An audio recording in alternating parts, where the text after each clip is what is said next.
What's up, guys? Barry Game here, back with some more Idle Heroes, and today we have an account tune-up for Bryan, who's kind of in the middle game. A lot of people might be in this situation, so if you guys have a similar account, make sure you guys take some notes on this. It probably will help you too. The best thing about account tune-ups is if you can find an account that you can relate to, you can basically get the information you need as well, completely free. Otherwise, a lot of people ask, right now we're only doing tier 3 subs on YouTube, Twitch, Patreon, wherever you guys get it at. That is what we're doing for account tune-ups. Very soon though, we're going to be able to do more live streams, and we might do some free ones as well when we have some time. So in case you guys are wondering, make sure you guys stop by the live streams. There's a Twitch link in the description. Go follow the channel there. So first up, let's take a look at the heroes Bryan has, and it might actually be something a lot of you guys can relate to. First thing he said, mistakes might have been made with his sword flash. You can see here, some stuff was invested, even the primary core, which really hurts. Fingers crossed in another day we see that there's a core swap event. If there isn't, that's gonna suck. But either way, this is a little bit confusing of an account, mainly because it does have a Lord of Fear Aspen, it does have a Starwing Jahra, it has a Fairy Queen Vesta. There's a weird mix of heroes here that probably shouldn't be happening. Let's first address one thing right off the bat. Going for a Starwing Jahra account isn't the worst thing in the world. She can do good all the way up through chapter 3 in the Void campaign.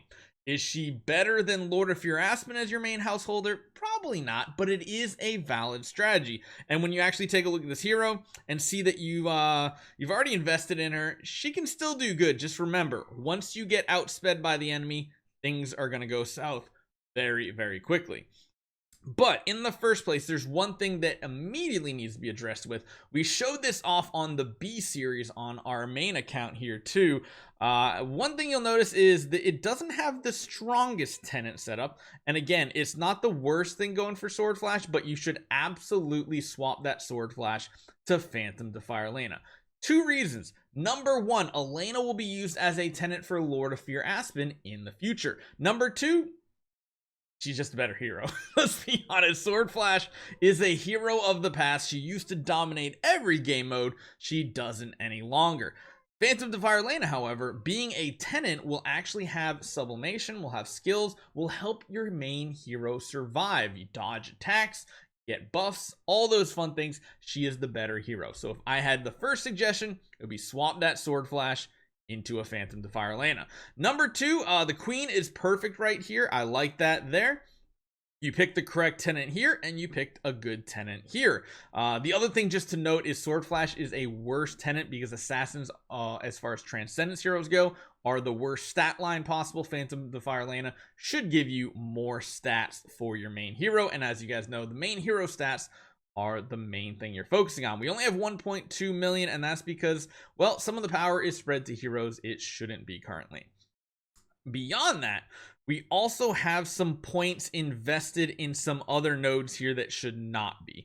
You really should not build a level 2 tenant spot, especially when you take a look and you see 439 master toolboxes. Essentially, you level your first tenant home up as far as possible until you run out of master toolboxes. Then the second option comes in. You either save materials for when you do get master toolboxes, which is the holiday season. You're going to get a lot of them.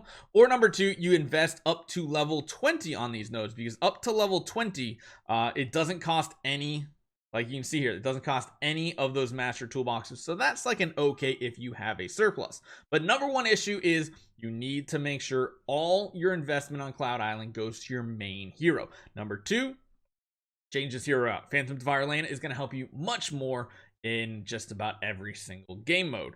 Now you are running a melodic strings, which isn't the worst thing. It does give her a round 1 active. It does mean she's not going to be as apt to crowd control the enemies, but if she is your main damage dealer, it's not the worst thing in the world. Now what is kind of a bad thing is having this sublimation and this spiritual essence invested in the Fairy Queen Vesta. As you guys know, outside of your tenants until they get to level 100 in their trees, you really should not be investing anything in any other of these. Like this here, this is wasted spiritual essence. Everything is kind of wasted spiritual essence at this point. And it does look like there's only one core of origin, which is the Sword Flash. And that kind of hurts my soul. It doesn't look like there's any of them kind of sitting around here. So Yeah, that is the first mistake. Would you go for the Core of Origin on Jahra? My answer is no. Any Core of Origin chests you get, which let's see, you don't have any right now, I would save them up, not use them just yet, and eventually swap your account to Lord of Fear Aspen. You don't have to do it right away.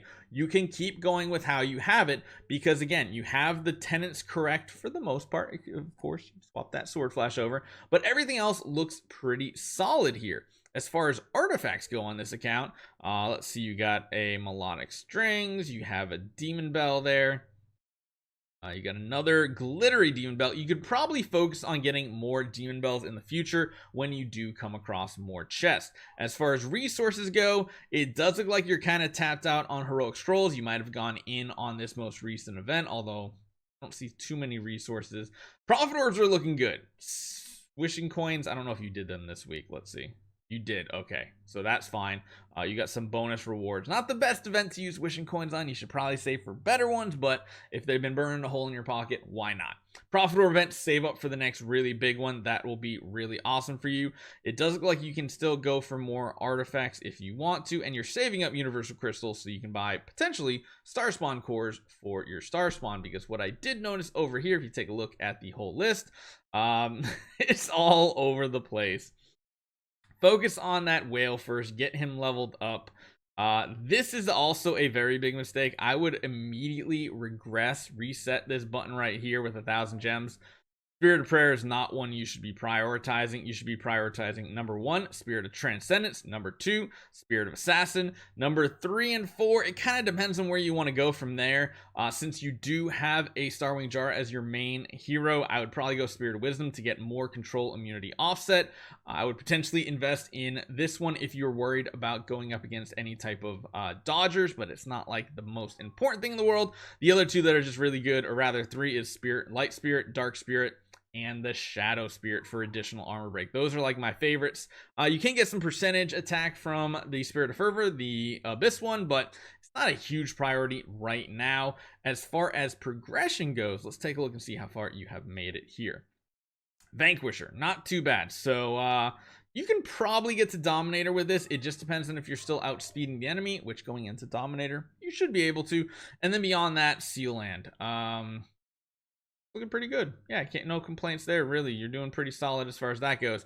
But the biggest thing is you just don't have enough power on your Jahra right now.